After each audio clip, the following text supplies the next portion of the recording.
Ya muy bien, estamos viendo ahí el título para hoy, incisivo central inferior. De hecho, los incisivos inferiores, central y lateral.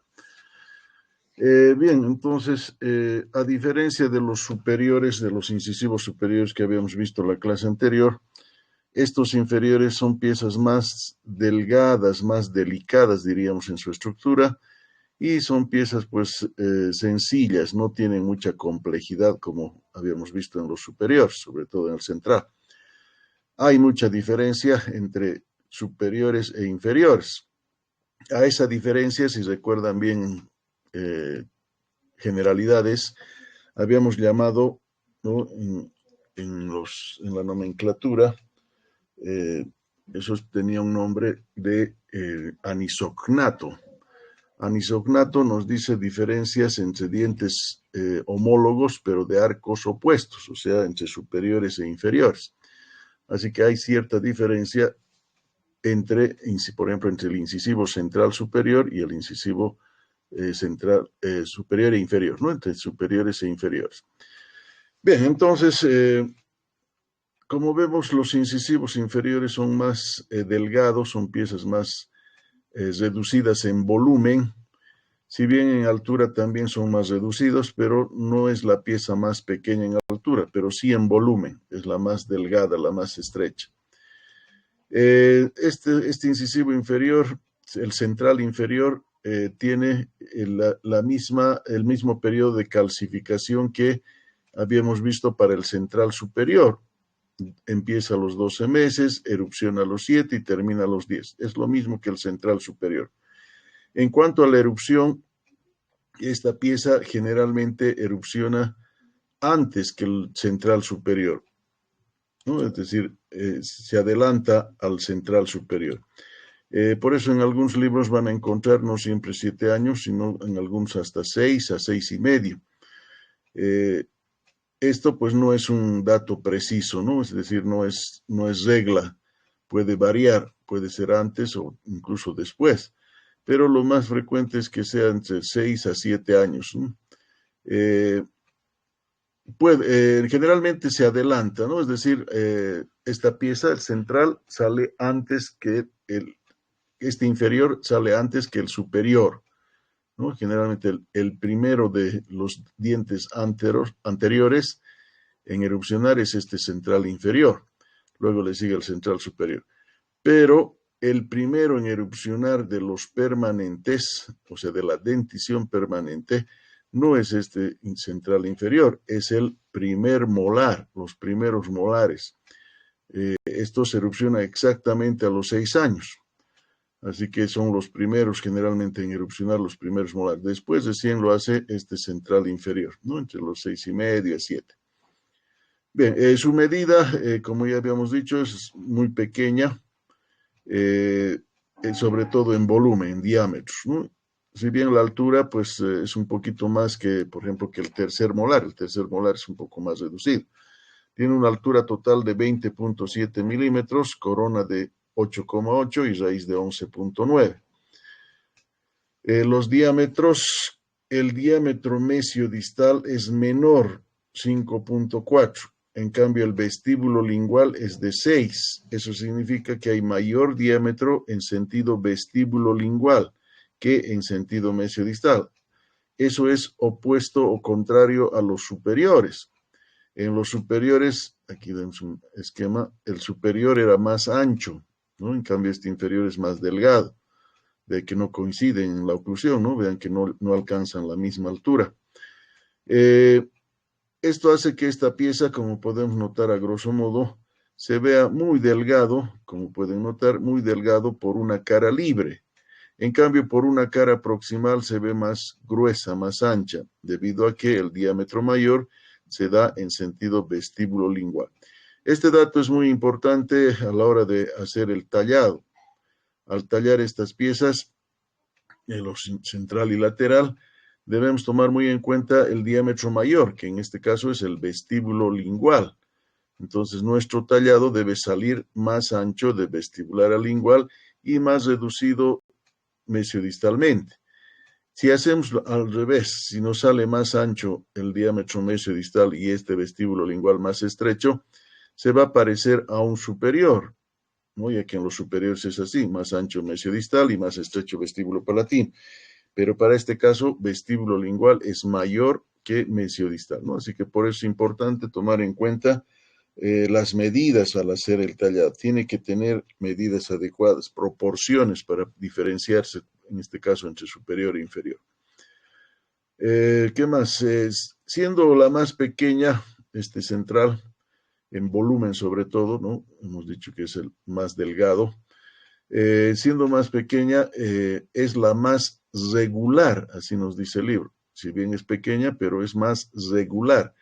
Esto significa que no tiene mucha complejidad en su anatomía, no tiene muchos elementos anatómicos, sobre todo en las caras linguales. Vamos a ver que, a diferencia de las palatinas de los superiores, en estas linguales hay escasos elementos, casi no se nota nada, casi todo es plano. Así que por eso es una pieza muy regular, muy fácil, muy sencilla, no solamente en la descripción anatómica, sino también en la parte práctica, ¿no? Como han debido notar los que ya han hecho. Esta práctica es la más fácil de tallar. De todos los dientes que vamos a tallar, este central inferior, al igual que el lateral, son las piezas más fáciles de tallar. Bien, eso en cuanto a las medidas y a la parte numérica. Bueno, la oclusión. En este esquema vemos la oclusión. El central inferior, como estamos viendo, ocluye con 2/3 partes mesiales del central superior, ya que es más delgado. Como ven, el central está dividido en 3 espacios, 3/3, y este central inferior llega solamente a ocupar las 2/3 partes que están hacia mesial. Por eso se dice 2/3 mesiales del incisivo central superior. Hasta ahí llega la oclusión de este central. Este tercio que vemos a este lado ya va a ocluir con el lateral inferior, ¿no? Así que solo con 2/3 mesiales. Esa es su relación oclusal, ya que es más delgado que el superior. Bien, eso en cuanto a la parte numérica. Veamos ahora la descripción de sus caras. La cara vestibular, la primera en describir. Como bien sabemos, hay que seguir un formato. Primero hay que hablar de la forma, luego de los lados y al final de la superficie. La cara vestibular tiene la forma de un trapecio isósceles. Esto de isósceles no es por los lados proximales, sino es por las bases, ya que las bases, base mayor incisal y base menor cervical, no tienen mucha diferencia de tamaño, son casi iguales. Y por eso la figura, como ven esta línea roja, tiende a ser un tanto rectangular. En este dibujo que vemos que está extraído del libro, sí se ve un poco triangular, no está bien dibujado. Pero sí, por los datos que tenemos, esto, sobre todo estas inclinaciones, que es muy poco, hacen notar que estos lados son casi paralelos, es decir, con poca convergencia. Y es por eso que la figura tiende a ser más rectangular. Por esa razón, pues la base mayor con la base menor tienen poca diferencia de tamaño. A eso se le atribuye el nombre de trapecio isósceles. Es un trapecio isósceles. Veamos sus lados. Primero, el lado incisal. El lado incisal, como en todo incisivo, se presenta cuando la pieza recién ha erupcionado con sus 3 lóbulos y sus 2 escotaduras, lo que los autores franceses han llamado la flor de lis. Esto cuando erupciona. Y una vez que entran en fricción con los superiores, pues desaparecen los lóbulos, las escotaduras, y tenemos este borde ya con una disposición de mesial abajo a distal arriba. Como ven, este lado incisal no es horizontal, lleva una leve inclinación, no mucha, pero lleva una inclinación como el central superior de mesial abajo a distal arriba. Los ángulos incisales en estos incisivos inferiores, tanto central como lateral, son bien pronunciados, es decir, bien marcados, no como en los superiores donde distal era más romo, más redondeado. Aquí en los inferiores, pues los ángulos son más destacados, más notorios. Eso en cuanto al lado incisal, ¿no? Recuerden, su dirección va de mesial abajo a distal arriba. Los lados proximales, mesial y distal, estos, como podemos notar, tienen muy poca convergencia hacia cervical. Aquí están los datos: 8 grados para mesial y 10 grados para distal. Si comparamos con el central superior era 12 mesial y 15 la distal. El lateral era más, ¿no? Era 14 y 16. Aquí pues es de 8 y 10, muy poco, sobre todo la mesial, ¿no? Que no llega ni a 10. Es por esa razón que estos lados mesial y distal tienen muy poca inclinación, y por esa razón la base menor del trapecio pues no tiene mucha diferencia con la base mayor. Eh, Estos grados pues son los más reducidos entre todos los dientes, ¿no? Es por eso que la figura de la cara vestibular tiende a ser casi un rectángulo, no es tan triangular que digamos, como se ve en esta imagen, ¿no? Aquí, ya les había comentado alguna vez que hay varios errores en los dibujos que tenemos en el libro. Esto está extraído del libro y, como pueden notar, es muy, muy estrecho esta parte cervical, debería ser más amplia, ¿no? Ya que la inclinación es menos de sus lados. La que es más así puntiaguda es el lateral inferior, o sea, la que le sigue. Bien, eso en los lados, ¿no? 8 y 10 grados. El lado cervical, como ya dijimos, es una curva amplia, no así tan puntiaguda como está aquí. Eso en cuanto a los lados. En cuanto a la superficie, esta superficie se destaca porque es muy poco convexa en sentido mesiodistal. Es decir, que de mesial a distal es casi plana. Si bien es convexa de cervical a incisal, o sea, de arriba hacia abajo, pero de mesial a distal, estos incisivos inferiores son casi planos. ¿Y cuál es la razón? Como bien sabemos, estas caras vestibulares, al igual que las palatinas, la corona en sí, está formada por tres lóbulos, ¿no? Tres lóbulos vestibulares: lóbulo mesial, lóbulo central y el lóbulo distal. Eso hace que se formen las escotaduras, la flor de lis que hemos mencionado. Esto de los lóbulos hace que la superficie de esta cara vestibular no sea muy convexa. Eso significa que los tres lóbulos, mesial, central y distal, tienen un desarrollo armónico, o sea, iguales hacia el lado vestibular como también hacia el lado lingual. Si recordamos el central superior, entre los tres lóbulos, el lóbulo central desarrollaba más hacia vestibular. En cambio, hacia palatino desarrollaban más los lóbulos mesial y distal. Por eso llegaban a formar los rebordes marginales en palatino. En cambio, el lóbulo central tenía más sobresaliencia hacia vestibular, con lo que la convexidad era más marcada para vestibular.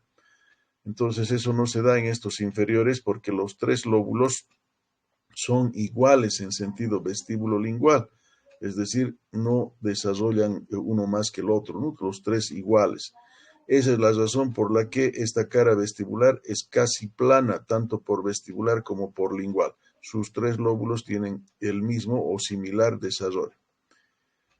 Eh, Muy rara vez se puede notar depresiones. Lo que se nota más son los lóbulos y sus escotaduras, pero depresiones muy, muy rara vez. En dientes quizás que recién están brotando. Ya después desaparece. Eso en cuanto a la vestibular, a las superficies. La superficie siempre es más convexa en las vestibulares cerca de cervical que cerca de incisal. Eso en cuanto a vestibular. Veamos ahora la cara lingual y las proximales, mesial y distal. Como podemos notar, la lingual tiene una figura netamente triangular. Si bien en la vestibular la inclinación era poco, ¿no? Recuerden, 8 y 10 grados. Aquí no hay dato, pero sí se sabe que es más inclinada ambas caras, ambos lados proximales. Por esa razón, fíjense, la parte cervical es más estrecha, ya casi formando el vértice del triángulo. Por eso se dice que estas caras linguales son netamente triangulares, ¿no? Porque aumenta la convergencia de sus proximales hacia cervical. El contorno es similar a la vestibular, el borde sobre todo, ¿no? Como hemos dicho, va de mesial abajo a distal arriba y los ángulos bien marcados. Ahora, la superficie de esta cara lingual presenta simplemente una leve, muy leve depresión en la parte central, por encima del cuarto lóbulo. El cuarto lóbulo y los rebordes son muy tenues, es decir, muy poco destacados, casi nada, sobre todo los rebordes, como pueden notar, no se notan muy bien, están casi nulos. El cuarto lóbulo es más pequeño y no alcanza al primer tercio, quizás mitad del primer tercio, es muy pequeño, por eso su perfil, vean, por proximal, apenas se nota la prominencia de este cuarto lobo. ¿No? Entonces, muy poco desarrollados los elementos de la lingual. Son casi planas estas caras linguales. No tienen, no tienen elementos destacados como habíamos visto en el superior. En el superior veíamos el cuarto lóbulo en forma de media luna, los rebordes marginales que sobresalían y la depresión que era bien profunda. Aquí no se ve nada de eso, ya que todo esto es casi plano.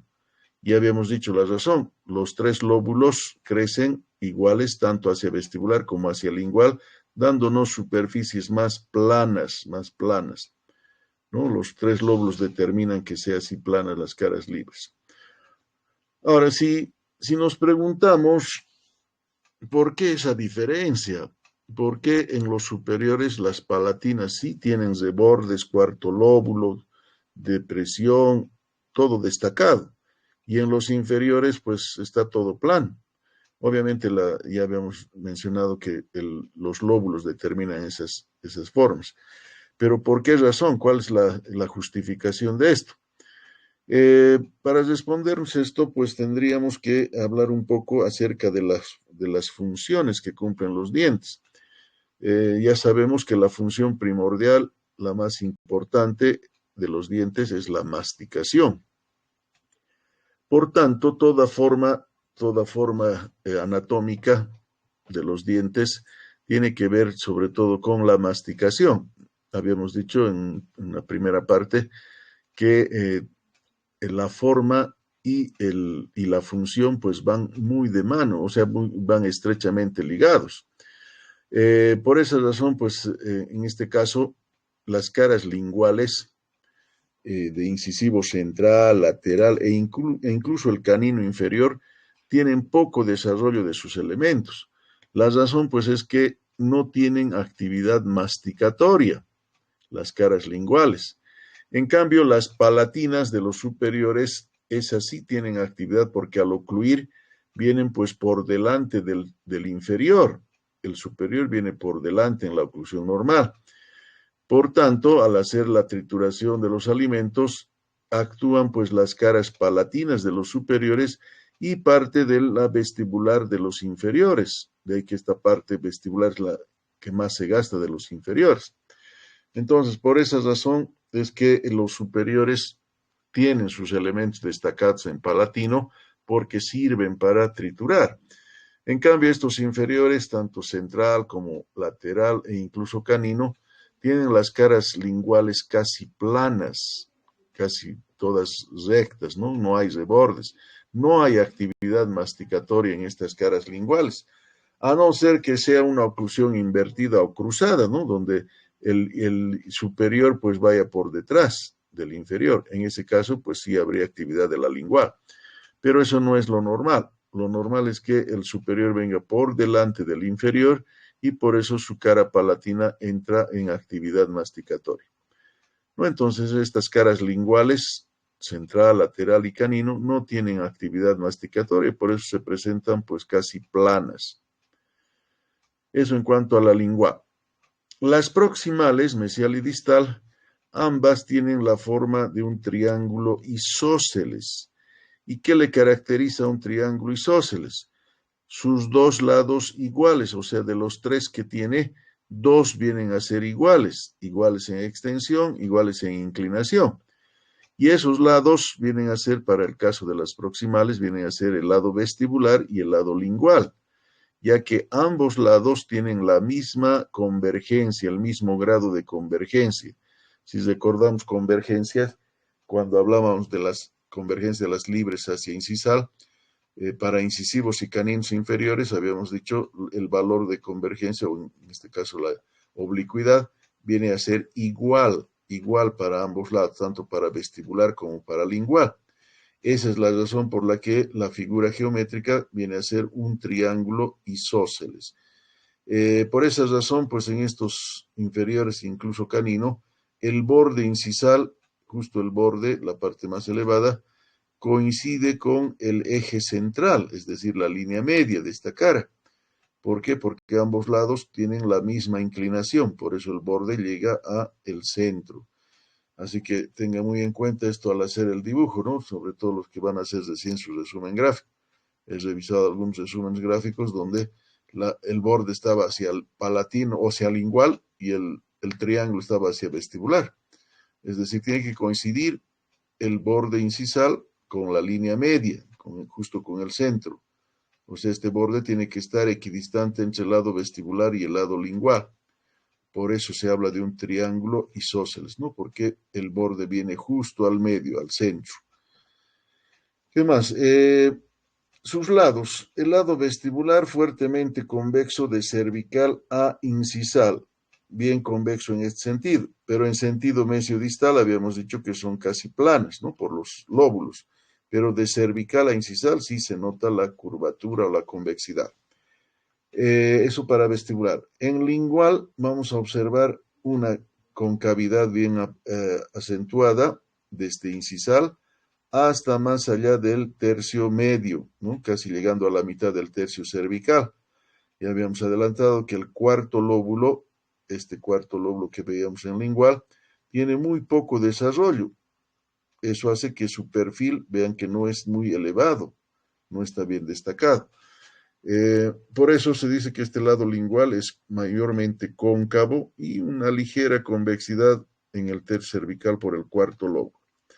El borde, como ya habíamos dicho, queda al centro, ¿no? A la mitad. En el lado cervical vamos a encontrar a la línea cervical, que como en toda pieza uniradicular, es convexa hacia incisal y cóncava hacia apical, ¿no? Esto para las caras proximales. Así que es una línea curva, convexa hacia, en este caso se podría decir hacia arriba y cóncava hacia abajo, pero en términos anatómicos decimos convexa hacia incisal y cóncava hacia apical. La superficie de estas caras proximales son más planas que las de los superiores. Los superiores serán más convexas, las proximales. Esto debido a que en estos inferiores vamos a encontrar, sobre todo en distal, vamos a encontrar un leve aplanamiento en la zona media cervical de las caras proximales. Ese aplanamiento se va a continuar con el canal en la raíz, ¿no? Se va a seguir como canal hacia la raíz.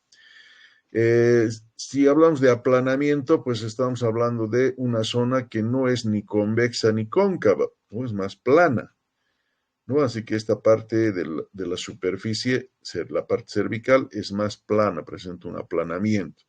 Obviamente la parte incisal a este nivel es más destacada la prominencia porque es ahí donde está el punto de contacto. Ahí se va a unir con los dientes vecinos. Entonces, la superficie más plana por el tercio cervical y más convexo o sobresaliente cerca de incisal. Ya habíamos dicho, los aplanamientos se van a continuar hacia la raíz como canales, eso ya vamos a ver en la raíz. ¿Qué más? El borde incisal, al principio, pues como en toda la pieza recién erupcionada, es bien aguda, bien puntiaguda, diríamos. Luego se va a ir gastando de acuerdo pues al tipo de oclusión. La oclusión normal, como ya habíamos dicho, es el superior por delante del inferior. Eso va a ocasionar un desgaste de este borde que va a ir de vestibular abajo a lingual arriba. Esto por la oclusión con el superior. O en algunos casos por el movimiento mandibular puede ser también horizontal ese desgaste. No siempre en este sentido. Pero lo raro sería que esté con el incisivo inferior por delante del superior, ahí sí el desgaste sería al revés, sería de vestibular, de lingual abajo hacia vestibular arriba, y eso no es normal. Lo normal para esta pieza tendría que ser de vestibular abajo a lingual arriba, o por lo menos horizontal, pero no con esa dirección. Ya este borde gastado, pues vamos a ver que sus lados libres, vestibular y lingual, son casi paralelos. A ver, vamos a volver aquí. Fíjense, visto por el borde, este es el lado vestibular y esta línea es el lado lingual. Vean que esas dos líneas tienen una disposición casi paralelas entre ambas, es decir, son casi rectas. Aumentan la curvatura solo cerca a los ángulos incisales, o sea, cerca a las esquinas. Aquí recién es donde aumentan la curvatura. Pero en esta parte central, tanto el lado lingual como el lado vestibular son casi paralelos, rectos. La razón, ya habíamos dicho al hablar de las caras libres, que estas superficies son casi planas, debido al crecimiento de los tres lóbulos que desarrollan iguales hacia vestibular y hacia lingual. Por eso estas caras libres son casi planas. Y si vemos por incisal, tanto el lado vestibular como el lado lingual se van a ver pues casi rectas, ¿no? Con escasa curvatura. Esto porque estas superficies son casi planas, ¿no? La vestibular y la lingual, por el desarrollo armónico de los tres lóbulos. La curva solo aumenta en esta parte de los ángulos, ¿no? Solo en esta zona. Así que tenemos el borde casi todo recto, muy poco de curvatura. Bien, eso en cuanto al borde incisal. Aquí vemos algunas variaciones de forma y tamaño de este incisivo. Aquí estamos observando la flor de lis, fíjense, bien marcados los lóbulos con sus escotaduras e incluso algo de depresión. Aquí ya está gastado, ¿no? Aquí ya no hay lóbulos, pero sí los ángulos bien destacados. Por el desgaste mayormente, pues los ángulos quedan bien marcados, bien destacados. La figura, como hemos visto, pues tiende a ser un tanto más rectangular mayormente, claro, aunque algunas árabes, como vemos aquí, vean que es más triangular, o sea, más inclinación de sus lados proximales. Y en este caso, pues vean que más bien está dando una figura un tanto ovoidea. ¿Por qué? Porque aquí tenemos la prominencia aquí abajo, en el tercio medio, no en el tercio incisal. O sea que hay variaciones, no es lo mismo. Y también en cuanto a tamaño, como pueden notar, no son iguales. Esta pieza es la mayor de todas, ¿no? Esta viene a ser la más pequeña. Eso pues es variación, ¿no? Eso no se puede decir que es regla, una sola medida para todos. Esto pues porque es una ciencia, hemos dicho, una ciencia biológica y las ciencias biológicas están sujetas a variaciones. La porción radicular. Como bien sabemos, los dientes anteroinferiores, de hecho todos los dientes anteriores son unirradiculares, una sola raíz. Algunas rara vez, debido a estos canales muy profundos, podría darse una bifurcación radicular, a nivel apical sobre todo, cuando es muy profundo el canal. Pero eso es muy, muy raro que se divida la raíz. Lo más común es que se dividan los conductos por dentro. La raíz, pues muy rara vez. ¿Qué tenemos en la porción radicular? Pues muy delgada por una cara libre y amplia por una cara proximal. La presencia de canales es lo que caracteriza a estos incisivos inferiores. Canales en las caras proximales de la raíz. Es por eso que si cortamos esta raíz, al hacer el corte de la raíz, nos va a dar una figura elipsoidal. El libro nos dice ovoidal estrechada lateralmente. ¿Qué significa esto? Que tiene una figura ovoidea, pero con estrechez de mesiala distal. Eso pues más viene a ser una figura elipsoidal que una figura ovoidea. Sabemos bien que la forma ovoidea tiene un polo mayor, un polo menor y dos lados convexos. Para este caso pues no hay los lados convexos porque tenemos canales, ¿no? De ahí que pues vamos a hablar para estas raíces con canal de una figura sobre todo elipsoidal. Entre los canales se destaca más el canal endistal, o sea, es más profundo, más destacado, más notorio, si quieren, el canal de distal, en mesial es menos. Eso hace que las raíces pues se vean muy delgadas, ¿no? Por las caras libres y más anchas por caras proximales. La relación corono-radicular. Recuerden, esto habíamos visto en los superiores, como la relación entre el eje coronario y el eje radicular. En estas también se puede hacer eso, pero vamos a ver que la raíz generalmente está inclinada solo hacia distal, ya que visto por una cara proximal, como estamos viendo aquí, el eje radicular es vertical, es recto. Y es por eso que en estas caras proximales vamos a notar que el ápice radicular coincide con el borde incisal, que van a estar pues a la misma altura. Ya habíamos dicho hace un momento que el lado vestibular y el lado lingual son iguales, por eso la figura del triángulo isósceles. Y el borde, este borde pues está justo en el medio, al centro de la cara, y como ven su eje coronario se va a continuar con su eje radicular, y el ápice va a coincidir con el borde incisal, todo en una misma dirección. ¿Esto qué significa? Que la raíz, para este visto por proximal, no tiene inclinación hacia lingual ni hacia vestibular, ¿no? Es recta por proximal. Pero sí por una cara libre, sea la lingual o la vestibular, notamos que la raíz sí se inclina hacia el lado distal, de que con el eje coronario forman un ángulo obtuso abierto hacia distal. Entonces nos dice que la raíz se inclina solo hacia distal. Esa es la relación corono-radicular. La proporción corono-radicular, ya habíamos visto también esto en los superiores, se obtiene la cifra dividiendo la longitud radicular entre la longitud coronaria. De ese modo sabemos cuánto de proporción tiene la raíz con respecto a la corona. Sabemos que la raíz es pues más larga, ¿no?, que la corona.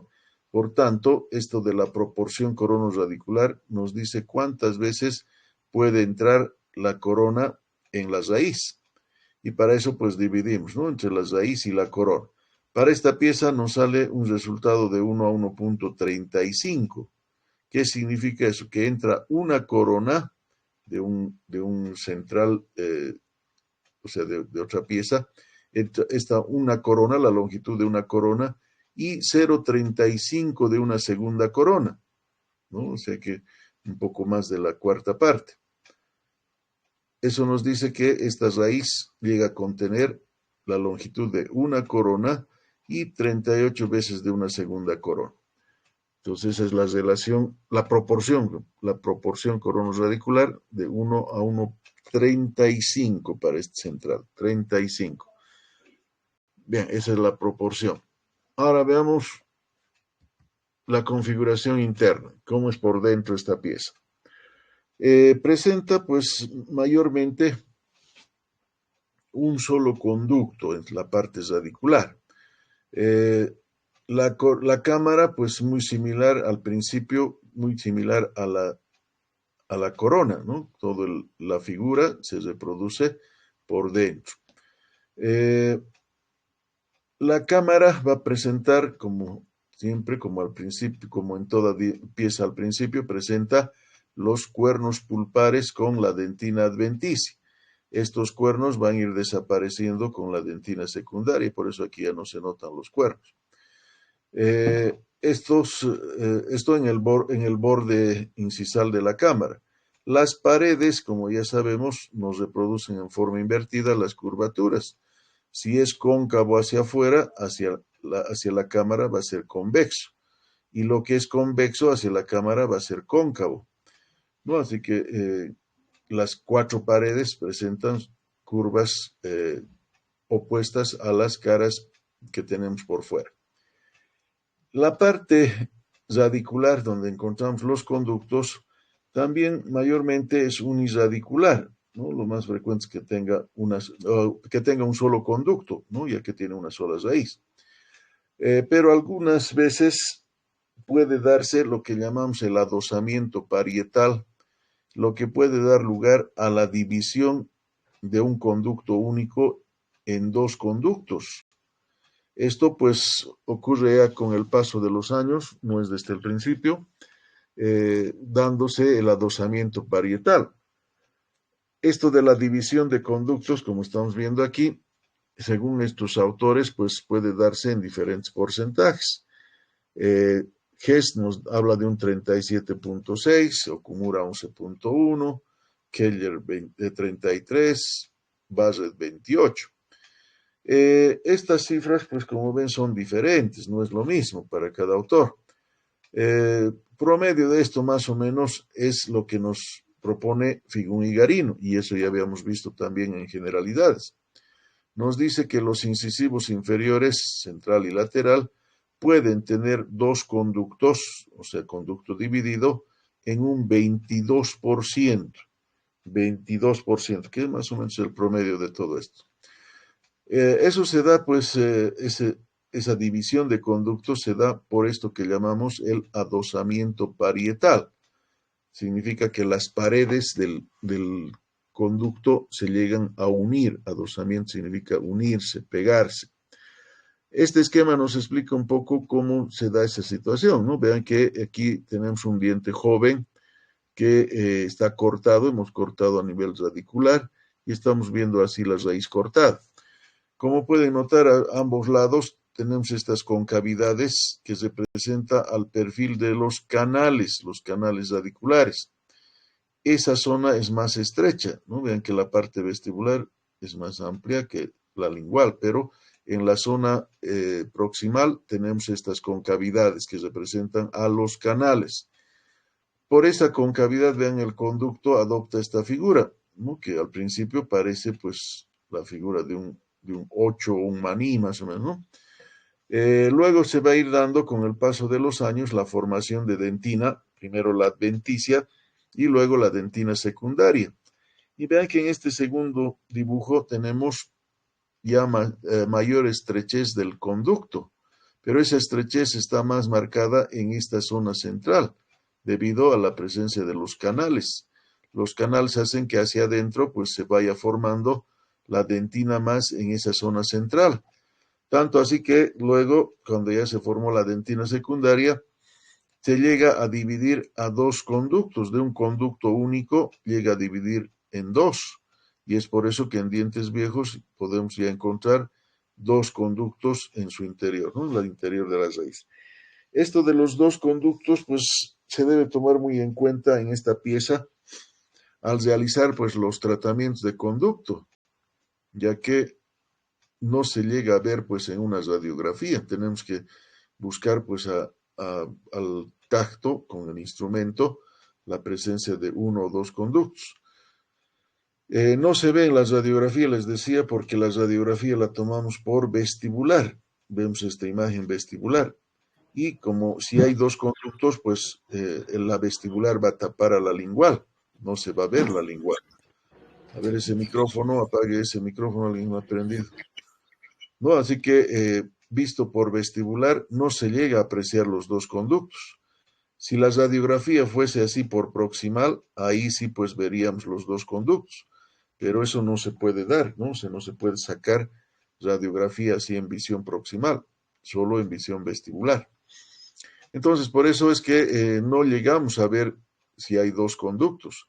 Al hacer el tratamiento, pues si tratamos uno solo, si hacemos el tratamiento de un solo conducto, el otro pues nos va a dar problemas después, ¿no? Ya que va a seguir contaminado, va a haber bacterias, va a haber infección y pues va a seguir dándonos problemas.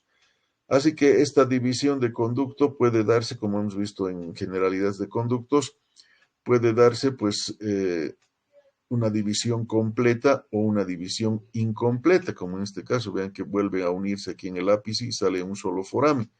Cuando es un solo foramen, pues es una división incompleta, pero si estas se dividen las dos y se separan y salen en forámenes distintos, hablamos de una división completa, ¿no? Cuando termina cada conducto en su propio foramen. Eso habíamos visto en generalidades de conductos.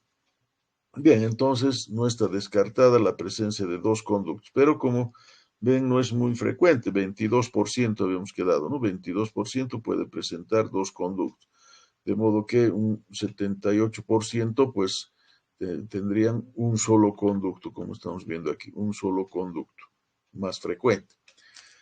Eso en cuanto a la parte interna de esta pieza. Pasemos ahora a hablar del lateral, que se parece mucho al central, como estamos viendo a grosso modo. Vean la figura, tanto de las caras libres como de las proximales, son pues muy similares a las del central, parecidas. Por eso se dice que entre incisivos inferiores hay poca diferencia.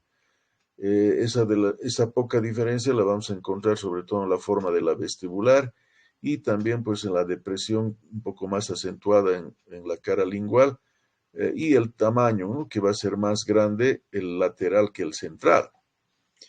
Bien, entonces este lateral se parece mucho al central, ¿no?, solo que es un poquito más grande. Su calcificación es similar al lateral superior. Su erupción va a ser a los 8 años. 8 años. Puede adelantarse, como habíamos dicho, ¿no? Los inferiores generalmente erupcionan antes que los superiores. Sería una rareza que este lateral erupcione antes que el central. Generalmente siempre es el central el primero en erupcionar, ¿no? De los inferiores, ¿no? O sea, de los incisivos. Porque, como ya habíamos dicho, de toda la dentición permanente, el molar es el primero en erupcionar, el primer molar a los 6 años. ¿No? Así que este pues sale a los 6 y medio, máximo hasta los 7, 8. Este llega hasta los 8 años, ¿no? Después que el central. Sus medidas, bueno, sus diámetros, primero la longitud total, como pueden notar, es más que la del central, 22.1, o sea, es más largo. Corona 9,6, raíz 12,5. Esto nos dice que es pues más grande en todo sentido, también los diámetros, 5.9 mesiodistal y 6.5 vestíbulo lingual. Esto significa que en todo sentido, pues el lateral es más grande que el central, cosa que no es pues igual en los superiores. Si recordamos los superiores que ya hemos tallado, el central pues era más grande, más ancho. Aquí podemos notar en este esquemita que tenemos. Este es el central, más grande, más voluminoso. El lateral ya es más pequeño, ¿no? Para el superior. En estos inferiores es al revés. El central es más pequeño y el lateral viene a ser más grande. Así que la serie de los incisivos superiores va en orden decreciente, de grande a pequeño. En cambio, la serie de los incisivos inferiores va en orden creciente, ¿no? Central más pequeño, lateral más grande. En cambio, este es en orden decreciente, grande a pequeño. Esta va de pequeño a grande. Entonces, por esa razón, en este caso, el lateral es más grande, más amplio en todas sus medidas que el central. ¿Qué más? La oclusión, como estamos viendo aquí, el lateral, este es el lateral inferior, ocluye con un tercio distal del central, ese tercio que faltaba, ¿no? Ya que 2 tercios ocluye el central inferior. El tercio que falta, pues es para este lateral inferior y mitad del lateral superior. Un tercio distal del central y mitad mesial del lateral superior. Esa es su relación oclusal. Cara vestibular. La cara vestibular también tiene la forma de un trapecio escaleno como los superiores. El central era trapecio isósceles. ¿Cuál es la diferencia? Que en este lateral aumentamos las convergencias de las proximales. Recuerden, el central era de 8 y 10. Aquí para el lateral ya va a ser 10 y 13. Aumenta la inclinación de los lados proximales. Eso hace que la figura sea más triangular, la de este lateral. En cambio, el central, al tener poca inclinación, era más rectangular. Poca diferencia entre las bases, habíamos dicho. De manera que, en este caso, pues la figura tiende a ser más triangular. Aquí vemos la diferencia, ¿no? Vean que este es el central inferior, y este es el lateral inferior. Fíjense, este lateral inferior es un poco más grande y un poco más triangular, más puntiagudo esta parte cervical. En cambio, el central, al tener poca inclinación en sus lados proximales, su lado cervical es más amplio, ¿no? Por eso tiende a ser más rectangular. El lateral tiende a ser más triangular. Esa es una de sus pocas diferencias que se da entre el central y el lateral en su cara vestibular, la figura geométrica, ¿no? Esta es más tendiente a ser rectangular y esta más tendiente a ser triangular. Por eso, pues hablamos de un trapecio escaleno, ya que aumentan sus convergencias hacia el cervical y nos da una tendencia a una figura triangular. Los lados. El lado incisal, este lado incisal.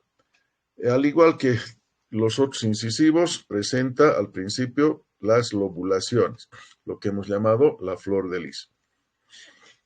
Esto desaparece y vemos que su lado incisal adopta una disposición opuesta a la del central. Aquí tenemos la figura. Vean, el central iba de mesial abajo a distal arriba. Este lateral adopta una disposición opuesta, de mesial arriba hacia distal abajo.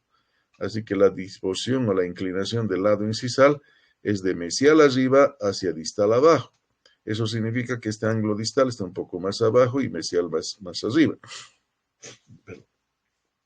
A esta imagen que forman las dos piezas en su lado incisal, se conoce como el techo de rancho.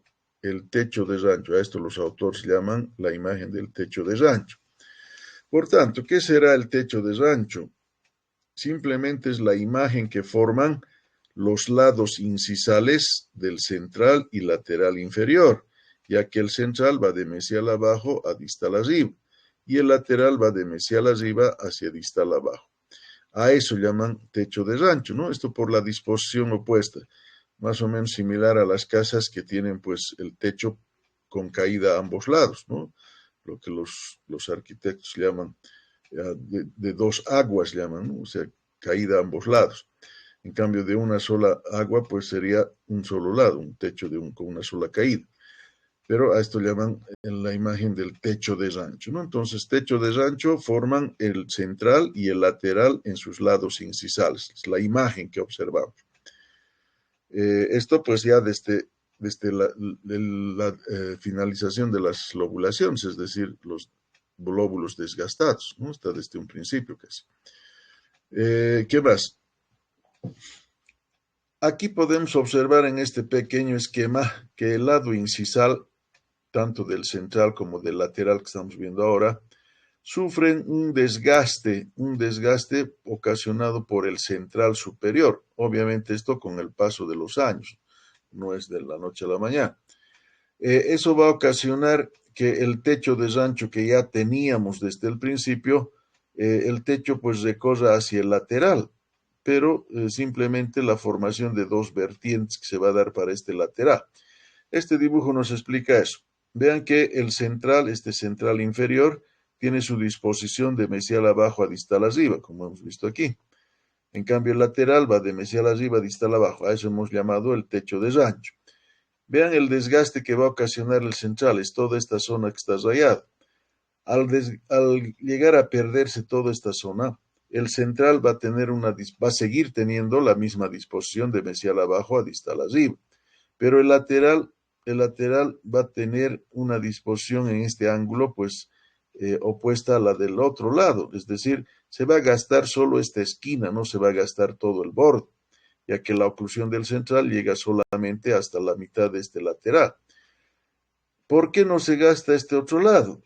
Porque el lateral superior es más pequeño, ¿no? El borde queda más o menos a 1 milímetro hacia arriba con relación al central, o sea que el lateral superior no llegaría a gastar nada al lateral inferior.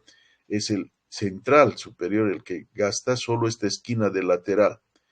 Entonces, esto nos dice que este lateral inferior que estamos viendo hoy, algunas veces ya en dientes viejos, puede adoptar la imagen de dos vertientes a la manera de un canino, pero esto por el desgaste ocasionado en este ángulo mesio-incisal. En el superior, si recordamos, el lateral superior, habíamos dicho que algunas veces puede presentar la imagen de dos vertientes por tratarse de una pieza que está en transición. Transición significa cambio del central hacia el canino. Y ya puede adoptar el lateral algunas veces la imagen de dos vertientes. pero eso se da en el lateral desde su formación. Al erupcionar ya se nota las dos vertientes.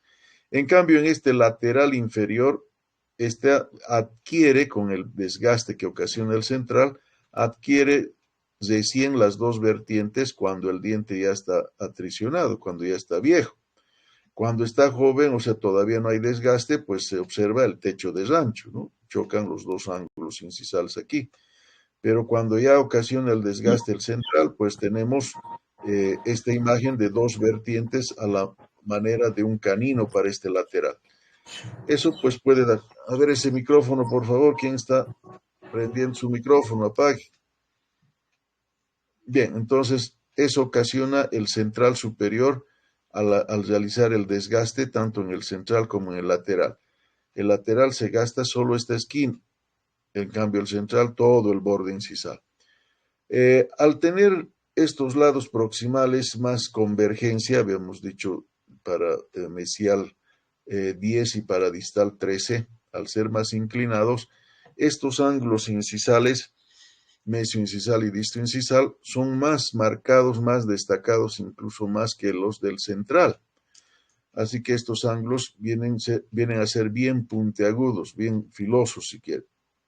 Eso pues da lugar algunas veces a que esta zona del ángulo incisal, al ser muy delgada esta zona y bien puntiaguda, es una zona pues donde se da fácilmente las fracturas. Se puede llegar a romper esas esquinas fácilmente porque no tiene pues una buena estructura dentaria, ¿no? Recuerden, en las caras linguales hemos visto que son casi planas, ¿no? No tienen bordes destacados, por tanto estos ángulos no están muy reforzados en cuanto a estructura. Y es por esa razón que la pieza que más sufre fracturas durante la masticación es este lateral inferior, donde se llega a romper estas esquinas y con eso pues se ocasiona la fractura. Es porque sus ángulos son bien destacados, bien marcados. Bien, eso con respecto al lado incisal. El lado cervical, como ya habíamos dicho, es más estrecho que la del central porque sus lados proximales son más convergentes. Las proximales, ambos convexos y muy convergentes hacia cervical. Ya habíamos dicho para mesial 10 grados y para distal 13 grados. La superficie, igual que la del central, convexa de cervical a incisal y casi plana de mesial a distal, poco convexa mesiodistalmente. Recuerden, esa poca convexidad se debe al crecimiento armónico de los tres lóbulos, que hace que tanto vestibular como lingual sean casi iguales. La cara lingual, aquí estamos, ya pasamos a la lingual. Vean que es similar a la del central en cuanto a forma. Es netamente triangular, ya que la parte cervical ya forma un vértice. Aquí van a notar que debería darse una depresión en toda esta parte central, pero menos que los superiores. Es decir, esta depresión, si bien es un poquito más acentuada que la del central inferior, pero menos que los incisivos superiores. Aquí pareciera haber un error también en este dibujo, porque aquí en el centro, como ven por la luz, pareciera que exista una elevación, ¿no? Como la del canino. Y eso pues no se da en este lateral. De aquí pareciera un error esto en el sombreado. Esta parte media simplemente lleva una depresión un poquito más acentuada que la del central, es decir, más notoria, pero menos que la de los superiores, ¿no? Recuerden las caras linguales del central, de este lateral y del canino incluso, vamos a encontrarlas casi planas, no se notan sus elementos anatómicos. Así que tampoco en este caso, en la lingual no se notan sus rebordes y su cuarto lobo, solo la depresión que es un poco más profunda que la del central. Bien, eso en cuanto a la lingual, que es netamente triangular, la cara es triangular. Las proximales, como pueden ver, nos recuerda a las proximales del central, ¿no? Donde tenemos pues los dos lados iguales y el borde coincidiendo con el vértice del triángulo. Es lo mismo, ¿no? Tanto la vestibular como la lingual tienen el mismo grado de inclinación, el mismo grado de convergencia, y por esa razón, pues el borde incisal debe coincidir con la línea media, con lo que es el eje de la cara. Por eso se habla de un triángulo isósceles. ¿Qué más? Lo demás es similar al central, ¿no? Vean que la vestibular fuertemente convexo de cervical a incisal, pero como habíamos dicho, casi plana de mesial a distal. El lado lingual también cóncavo en gran parte de su extensión y convexa solo en el tercio cervical, el borde al centro. La línea cervical, me olvidaba esto en el central, esta línea cervical va en orden decreciente desde el central hasta los premolares. Y esto pues no solo en el superior, también en este inferior. Lo que ya habíamos visto en generalidades, la línea cervical decrece en profundidad desde el central hasta el premolar. Eso significa que en el central esta línea era más profunda, llegaba casi a la mitad. En este lateral ya es menos la profundidad. En el canino va a ser menos aún y en el premolar ya va a ser casi una horizontal, ya no va a tener profundidad marcada. Eso para la línea cervical, ¿no? Es más profunda en el central, le sigue el lateral, canino ya menos, premolar menos, ¿no? Casi horizontal ya la línea. La superficie de esta cara proximal, tratándose de la distal que es esta, un aplanamiento en toda la parte cervical, que incluso algunas veces ya insinúa una depresión, una leve depresión, que se va a continuar hacia la raíz como canal, ¿no? La raíz ya va a pasar a ser canal. Se dice que el canal radicular de este lateral es más destacado que la del central. Eso quizás porque esta pieza es un poco más grande, ¿no? En volumen. Quizás por eso se nota más tanto la depresión en la corona como el canal en la raíz, ¿no? Así que esto más que todo en distal. Mesial, simplemente un aplanamiento y canal en la raíz. ¿Qué más tenemos? La porción radicular.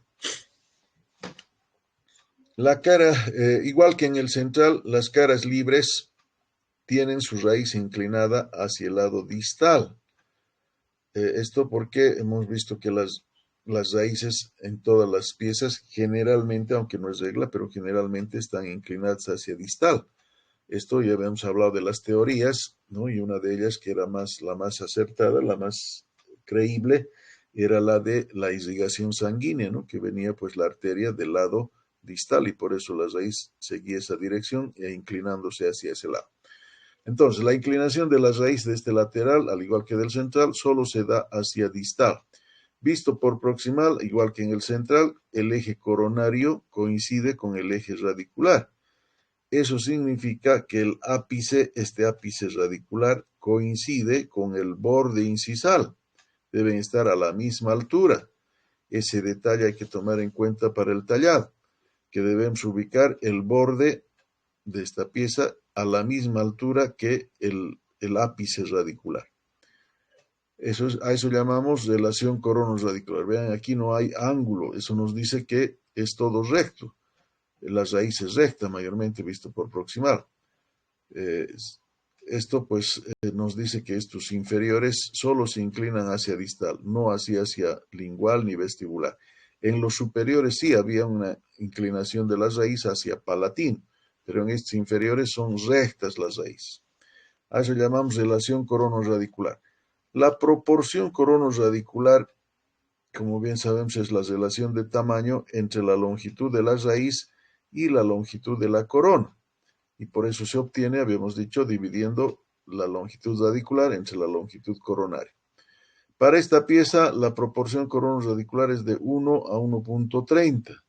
Eso significa que en la longitud de esta raíz entra un entero, o sea, una corona entera, y 0.30 veces de una segunda corona, ¿no? Ya que la raíz es más larga, la corona es más pequeña. Entonces a eso llamamos proporción corono-radicular, la relación de tamaño entre lo que es la longitud radicular y la longitud coronaria. 1.30, recuerden el anterior era 1.35, este es de 1.30, la proporción corono-radicular. ¿Qué más? Bueno, también me olvidaba, tenemos, como ya habíamos señalado anteriormente, los canales en la raíz, canales longitudinales en la parte central de la raíz. Este canal es, como ya habíamos dicho en el central, es más destacado, más notorio en la cara distal, en la mesial va a ser menos. E incluso se dice que estos canales, si comparamos central con lateral, en el lateral pues es más pronunciado, es decir, más profundo, lo que da lugar pues mayormente a división de conducto más en el lateral que en el central. Y eso vamos a ver ahora. La configuración interna de este lateral.